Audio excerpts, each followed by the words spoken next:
यानी इस पे एक बड़ा अच्छा जुमला कहीं मैंने पढ़ा सुना कि अगर गलती में शर्म नहीं तो माफ़ी में काहे की शर्म। मैं आपको बताऊँ, बड़े बड़े क्राइसिस, बड़े बड़े चैलेंज वो गलत मैनेज होते हैं तो उससे बड़े क्राइसिस बन जाते हैं। तो आप किसी के अगर मुश्किल उसका वक्त है तो उसकी उस बेबसी में भी डरें। याद रखिएगा, तकलीफ को लेकर चलने वाला मज़ीद तकलीफ़ों को अट्रैक्ट कर रहा होता है। तो कहीं ना कहीं दामन को झाड़ के, हाथों को झाड़ के, माजरत करके, सबका भला सबकी खैर कह के आगे निकल जाना चाहिए। जब इस तरह के मौजूद क्लासरूम में डिस्कस होते हैं ना तो लोग कहते हैं कि जी हमने माजरत भी की है, सारा कुछ किया और फिर भी अगले ने कबूल नहीं। सर अपनी कोशिश जारी रखें। बिस्मिल्लाहिर्रहमानिर्रहीम, अस्सलाम वालेकुम। मैं उसामा तैयब और मेरे साथ जनाब सैयद कासिम अली शाह साहब। शाह साहब, ये बताइएगा, इंसान से ज़िंदगी में गलतियाँ होती हैं और बहुत सी गलतियाँ और बार बार गलतियाँ होती हैं। कुछ ऐसी गलती जिससे कोई नुकसान हो जाए, छोटा बड़ा, उसका अजाला मुमकिन है? अगर है तो किस तरीके से? उसामा साहब बहुत बहुत शुक्रिया सर। मैं सुनने वालों को बताता चलूँ कि उसामा साहब भी ढूंढ के कुछ सवाल लाते हैं मैं फिर कहूँगा कि ये सवाल आपको, या इस मौजू पे गुफ्तगू आपको यूट्यूब पे शायद ही मिले, बड़ी कम मिलेगी।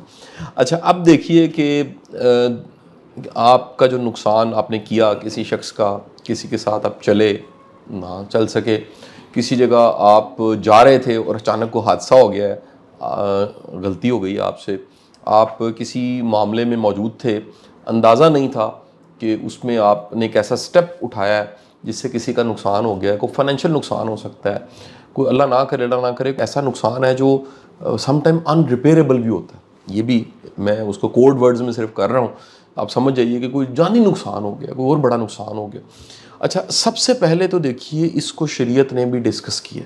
अगर अल्लाह ना करे मर्डर हो गया किसी से तो उसका भी दय्यत का कानून मौजूद है, उसके कंपलसेशन का कानून मौजूद है अगर दोनों की रजामंदी हो। लेकिन क्योंकि हम इस एक्सट्रीम चीज़ को और इस लीगल मैटर को नहीं डिस्कस कर रहे, हम एक आम जिंदगी की रूटीन के मैटर को, कि आप ज़िंदगी में चल रहे हैं, आगे बढ़ रहे हैं और आप कहीं नुकसान हो गया है तो फिर क्या करें।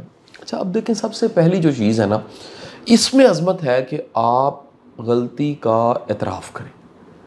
वो अपनी नज़रों में हो या किसी एक के सामने हो, उसके सामने हो जिसको आपने हिट किया, ये माने कि कुछ गलती हो गई है हमसे, ये बहुत बड़ी बात है। और गलती को अंडरस्टैंड करने के बाद ये आपकी वर्डिंग ये बड़ी मुनासिब होनी चाहिए कि आप उसमें सबसे पहले जो गलती को तस्लीम कर रहे हैं। मैंने इसकी तरतीब भी बढ़ाई क्योंकि आप मुझे कह रहे थे इस तरह का मैंने सवाल पूछना है आपसे, तो मैंने कोशिश की कि जो मैं जान सकता हूँ या जो मेरे नोट्स हैं या मेरा एक्सपोजर है लाइफ में, जिन चीज़ों को मैंने प्रैक्टिस किया है या बड़ों को प्रैक्टिस करते देखा है या कुछ लोगों से मैंने कभी मुशावरत भी इस मौजू पे की, उस्तादों से पूछा, तो जो मेरा कम अज़ कम एक्सपोजर इल्म था इस मौजू पे बात कर सकूं। सबसे पहले चीज़ है जी तस्लीम करना, एडमिट करना। दूसरी चीज़ आ जाती है वो है प्रॉपर माजरत, माफ़ी मांगना। सर माफ़ी मांगने में हमें शर्म नहीं आनी चाहिए, माजरत माफ़ी में कभी शर्म नहीं होनी चाहिए। यानी इस पे एक बड़ा अच्छा जुमला कहीं मैंने पढ़ा सुना कि अगर गलती में शर्म नहीं तो माफ़ी में काहे की शर्म। अगर हमें गलती में कोई शर्म, और ऐसी गलती जो जिसमें बहुत ज़्यादा शौरी तौर पे आप शामिल नहीं थे, उसमें आपको समझाना चाहिए मैं इंसान हूँ और ये जो ह्यूमन एरर है ये हो सकते हैं। सबसे पहली चीज़ एडमिट करना, मानना, फिर अगली चीज़ आ जाती है उसके बाद, वो है कंपलसेट करना। कंपलसेट करने का मतलब है कि आप उसको किसी ना किसी शक्ल में उसको बराबर ज़रूर करें या कुछ ऐसी आसानी करें कि अगले का निज़ाम ख़राब ना हो।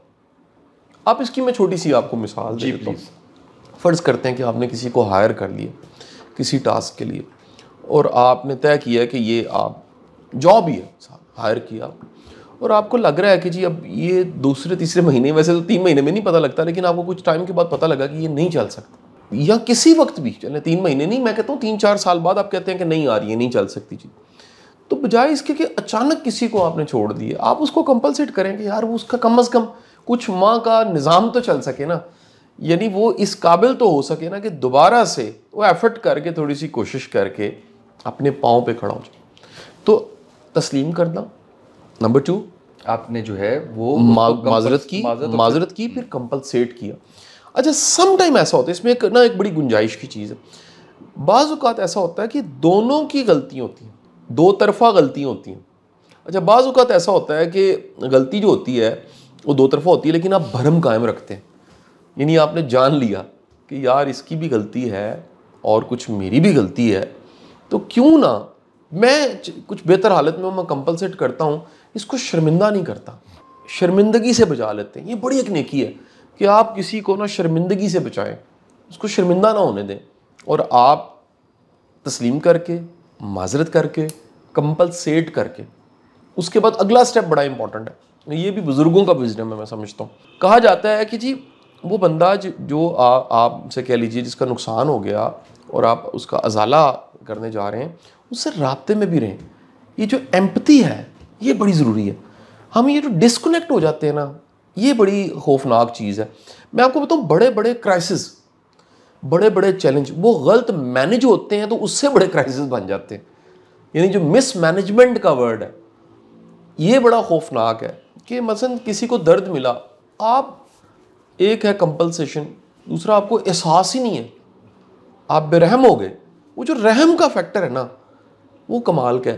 यानी कुरान पाक की एक आयत है जिसका मफहूम ये है कि सब्र और ख़ूबसूरती, आपका अंदाज वो बड़ा मैटर करता है। कि सिर्फ ये सब्र नहीं है बल्कि उसके साथ उसका जो अंदाज है, जो उसमें एक हयादारी है, बाज़ वक़्त पर्दादारी चाहिए होती है। तो आप वो दोनों सब्र के साथ, खूबसूरती के साथ, आला ज़रफ़ी के साथ आप उसको कंपलसेट करने के बाद स्पेस देते हो।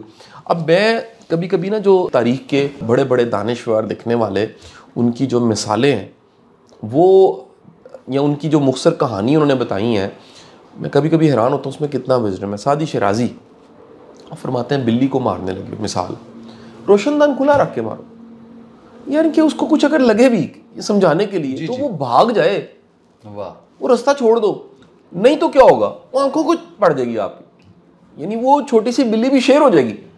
बहुत खूब। यानी अगर आपने किसी को बेबस कर दिया है और उस बेबसी पे ला के आप कहें कि वो कंट्रोल भी रहे, सवाल ही पैदा नहीं होता। तो आप किसी के अगर मुश्किल उसका वक्त है तो उसकी उस बेबसी में भी डरें, उसके साथ खड़े हों, उसके साथ हमदर्दी का इजहार करें। कंपलसेट करने के साथ साथ वो जो मैंने कहा है राब्ता, यानी बुजुर्ग कहते थे कि यार उससे मिलो, फिर जाके उससे बार बार मिलते रहो। बिल्कुल सही। मैं अब जिंदगी, मुझे कई ऐसे वाकयात याद आ रहे हैं कि एक साहब के साहबजादे से एक गाड़ी हिट हो गई, मेरी गाड़ी हिट हो गई। अच्छा, मेरा वो नुकसान हो गया। अच्छा, अमूमी तौर पे, वैसे अमूमी तौर पे जो मेरी ज़िंदगी में प्रैक्टिस है, मैं इस तरह के अमल को हमेशा दरगुजर कर देता हूँ। उसकी वजह यह है कि मनी वर्सेस टाइम की कैलकुलेशन में मैंने जब भी इन दोनों चीज़ों को कैलकुलेट किया तो मुझे टाइम की वर्थ ज़्यादा लगी है। तो वो मैंने देखा यार अगले ने कोई दानिस्ता नहीं किया, और लेकिन इस केस में ज़रा डिफरेंट था। वो अंडर 18 बच्चा था और वो एक क्राइम है, यानी वो कानून के दायरे में भी जाके देखिए तो बड़ा, और कुछ रवैया भी मोहतरम का मुनासिब नहीं था। तो मैं ऑफेंड तो नहीं हुआ, लेकिन मैंने कहा कि इसको अगर सिखाया ना और तो इसको किसी प्रोसेस कानूनी अमल से गुजारे बगैर इसको छोड़ना बड़ा ख़तरनाक है। क्योंकि चले मेरी तो गाड़ी हिट हुई, खुदा ना खासा किसी का बच्चा मार दे, किसी के ऊपर चढ़ा दे, किसी बूढ़े पे, किसी बच्चे पे। तो उसामा साहब मैंने फिर आखिरकार वो पुलिस जो एक कार्रवाई होती है उसको शुरू किया, और आखिरकार एक टाइम पे आके मुझे समझ आई इट्स इनफ, लर्निंग वो हो चुकी है। और उसके फादर की भी रिक्वेस्ट आई कि सर सुलह अर्जी है, बच्चा सुलह की तरफ चले। अब चीज़ है कि उनकी गलती थी, उन्होंने कहा जी हम वो नुकसान जो होगा, मैं कहा जी वो मैं कर लूँगा, कोई मसला नहीं। गाड़ी मैंने वर्कशॉप भेजी और वो ठीक हो के आ गए। लेकिन इस बहाने उन साहब से रब्ता हो गया। सही। तो कभी कभी कह लीजिए वो मैसेज पे बातचीत, या कभी ये जो राब्ता है ना सर, राब्ते की विंडो ओपन रहनी चाहिए। मेरे बुजुर्ग हैं वो बड़ी एक खूबसूरत बात किया करते हैं कि हमेशा अपनी ज़िंदगी में एक खिड़की खुली रखनी चाहिए, ताकि ठंडी हवा का झोंका, जो वेंटिलेशन है, वेंटिलेट वो बहुत ज़रूरी है। ये जो सफोकेशन है ना सर, ये बड़ी ख़तरनाक है। मैं आपको बड़ी मज़े की बात बताऊँ, दो पार्टियों में जो लड़ाइयाँ चाड़ी होती हैं, जो अदालतों में ढेरों केसेस पड़े हुए हैं सर, उसमें दोनों खिड़कियाँ बंद हो जाती हैं तो कॉन्फ्लिक्ट बड़ा होता है। आप मुल्क के देख लीजिए, ये मुल्क में क्या, मैं नाम लिए बगैर ये बातें सारी कर रहा हूँ, क्या हुआ है, जब दोनों तरफ खिड़कियाँ बंद हो जाती हैं, मुज़ाकरात नहीं होते। इसकी गलती है कि उसकी गलती, मैं उस तरफ नहीं जाता कि पहले कर लेनी चाहिए थी, लेट कर लेनी चाहिए थी, ये छोड़ें। जब दोनों तरफ कम्युनिकेशन ख़त्म हो गई ना, तो समझ लीजिए वो डिज़ास्टर क्या हो गया बड़ा। तो हिकमत क्या है, माजरत, आपने सबसे पहले इतराफ़ किया, तस्लीम किया, माफ़ी मांगी, कंपलसेट किया, कम्युनिकेशन बहाल रखी, एम्पैथी का एहसास किया। अच्छा, अब उसके बाद बड़ी इंपॉर्टेंट चीज़ आ जाती है कि आप खुद भी सीखें। ख़त्म नहीं हुई कहानी। आप उस गलती से आपने क्या सीखा, ये आपकी जिम्मेदारी है। ये आप पे फ़र्ज़ है कि आपसे जो गलती सरजद होगी, क्या उससे कोई आपने असूल, कानून, ज़ाब्ता, प्रिंसिपल, देखें जो वर्ड है ना प्रिंसिपल, एक है परसेप्शन। मेरा गुमान है कि छत से छलांग लगाएं तो टांग टूट जाती है। एक है आपने कहा ये प्रिंसिपल है, तो देखने वाला कहेगा ये प्रिंसिपल ऐसे नहीं है, लगता है कोई टूटी है, को पीछे प्राइस पे की हुई है। जब आपने प्राइस पे की होती है ना, फिर परसेप्शंस पे बातें नहीं होती, फिर आपकी ज़िंदगी में पर्सनल प्रिंसिपल्स या लाइफ प्रिंसिपल सेट होते हैं। और मैं आपसे उसामा साहब बड़े ये पक्की बात आपको कह रहा हूँ, ये भी एक मैच्योरिटी का साइन है, क्योंकि हम इस पर बात कर चुके हैं, लेकिन मैच्योरिटी पे ये भी गुफ्तगू हमारी रह गई कि जिन लोगों की ज़िंदगी में मार खा के आखिरकार असूल बन गए होते हैं, सेट द प्रिंसिपल्स। दुनिया इधर हो जाए उधर हो जाए, वो कहते हैं यार ये मेरा पर्सनल प्रिंसिपल है, ये मैं गलती नहीं कर सकता, ये मैं मसलन कह लीजिए मैं वक्त ज़ाया नहीं कर सकता, ये प्रिंसिपल है। या मैं अपनी जो अल्लाह ने मुझे इनाम दिया है, एक ज़िंदगी इतनी कीमती दी है, इसको इस तरह से ज़ाया नहीं कर सकता। या प्रिंसिपल है कि जी मैं अनफेयर नहीं हो सकता, या प्रिंसिपल है जी मैं बद अखलाक नहीं हो सकता, प्रिंसिपल है जी मेरा जो ज़र्फ़ है या मेरी आला ज़र्फ़ी हमेशा ये होनी चाहिए। एक प्रिंसिपल आपने बना लिया, मार खा के ये बनाने चाहिए, यानी आपने गलती से सीखा क्या। उसके बाद आ जाती है उसामा साहब अपने रवैयों में तब्दीली। वो कंपलसेट तो आपने उधर कर दिया, एक आपको अपने अंदर भी एक तब्दीली चाहिए होती है। मैं कहता हूँ बड़ी मार खा के ना जल्दबाजियां खत्म हो जाती हैं। आप पीछे मुड़ के देखते हैं ना, बड़ी बड़ी गलतियां जो आपने की होती है ना, वो जल्दबाजी में की होती है। बिल्कुल ठीक। यानी आप इतनी तेजी में होते हैं कि आप अंदाज़ा ही नहीं लगाते। प्रॉफिट एंड लॉस का आप तराजू पकड़ के तहमीना असेसमेंट ही नहीं होती, और हम कदम उठा देते हैं, और उसके बाद क्या होता है, एक खाई होती है जिसमें हम गिर जाते हैं, और अपनी जल्दबाजी से पता लगता है कि ये हमें नहीं करना चाहिए था। अच्छा, उसके बाद सर मैं वापस उस मौजू को जो शुरू में मैंने तरतीब बताई उस तरफ दोबारा जाना चाहूँगा। सर देखें, किसी के लिए दुआ भी करें, बहुत बड़ा अमल है कि अगर किसी का नुकसान हो गया है, आपने माजरत भी कर ली, माफ़ी भी, कंपलसेशन भी होगी, राब्ता भी आपने बहाल रखा, उसके लिए दुआ करें, उसके लिए दुआ गो दिल से कि अल्लाह ताला उसके लिए आसानी। ये जो हमारे अंदर उसामा साहब एक सर एहतजाज का जज्बा होता है ना, एक एहतजाज, कीना और हिसाब बराबर करना है और बता देना है, और ये बड़ा मनफी जज्बा।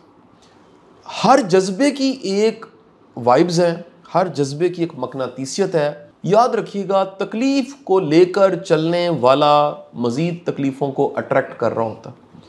तो कहीं ना कहीं दामन को झाड़ के, हाथों को झाड़ के, माजरत करके, सबका भला सबकी खैर कह के आगे निकल जाना चाहिए। जब जाना दूर है तो फिर रास्ते की जो मुश्किलात है उनसे जान छुड़ाएं जी आप। सबसे इंपॉर्टेंट चीज़ सर, सबसे इंपॉर्टेंट चीज़ ये, एक बात याद रखिएगा कि अगर आपने, अब यहाँ एक सवाल, जब इस तरह के मौजूद क्लासरूम में डिस्कस होते हैं ना, तो लोग कहते हैं कि जी हमने माजरत भी की है, सारा कुछ किया, और फिर भी अगले ने कबूल नहीं। सर अपनी कोशिश जारी रखें, कोशिश जारी रखनी चाहिए, ठीक है जी। बहुत खूब। ऐसा भी होता है, मैं एक दफ़ा मेरे से, अब ये ज़िंदगी की अगर मैं भी वाक़यात याद करूँ, हम सब के बड़े वाक़यात होंगे, आप भी सुन रहे हैं, आपकी ज़िंदगी में गलती, कंपलसेशन, अजाला, इस पर बेशुमार बातें आपको याद आ जाएं। एक साहब से तो मैं कभी उनसे मेरा कोई इख्तलाफ हुआ और मैं थोड़ा सा गुस्सा कर गया, तो कुछ चंद सख्त जुमले मैंने बोल दिए, तो मुझे बड़ी शर्मिंदगी बाद में हुई कि मुझे ये नहीं करना चाहिए था। तो मैंने अब सोचा कि इनको डायरेक्ट मैं कहूँ, मुझे खुद ख्याल आया कि यार ये गलती करने में मैं जल्दी कर गया हूँ, तो माजरत करने में मुझे जल्दी ही करनी चाहिए। अब एक नोयत ऐसी थी कि मैंने कहा मैं डायरेक्ट नहीं करता। मैंने एक और दोस्त को रिक्वेस्ट की कि यार ये मेरे से गलती होगी, पहले आप थोड़ा सा इसका माइंड बना दें, आप मेहरबानी करें। इनको कहीं यार कि ना, वो शाह साहब बड़े शर्मिंदा थे, मेरे साथ बैठे बात कर रहे थे कि मैंने हर्ट कर दिया, तो आपसे वो बात करना चाह रहे, तो बड़े शर्मसार से हैं। वो मेरे दोस्त ने आसानी की। ये देखें, मुखलस दोस्त भी किसी को पॉइजन नहीं करते, बदगुमान नहीं करते, वो दिलों को जोड़ते हैं। मुझे ये वैसे रवायत कहीं से मैंने सुनी, पता नहीं सही है गलत, लेकिन है बड़ी खूबसूरत, कि बाबा फरीदगंज शक्कर से मंसूब है कि उनके हाथ में लोगों ने हमेशा सुई धागा देखा, कैंची नहीं देखी। तो वो किसी ने पूछा, बाबा जी सुई धागा क्यों है और कैंची क्यों नहीं? उन्होंने कहा जी मैं जोड़ना पसंद करता हूँ। त्रोंपा लगाना, जुड़ जाएंगे। लोगों को जोड़ना चाहिए। आपके किसी अमल से दिलों की कदूरतें ख़त्म हो जाए। मैं कहता हूँ ऐसा झूठ बोलने में कोई हर्ज नहीं है। मसलहत वाला जो झूठ है वो क्या है कि यार वो तेरे बारे में खैर के कलमात ही कह रहा होता है, यार वैसे उसके दिल में तो तेरे बारे में बड़ी मोहब्बत है। इस तरह की बात अब क्या है कि दो लोगों को जोड़ दे, क्या जाता है।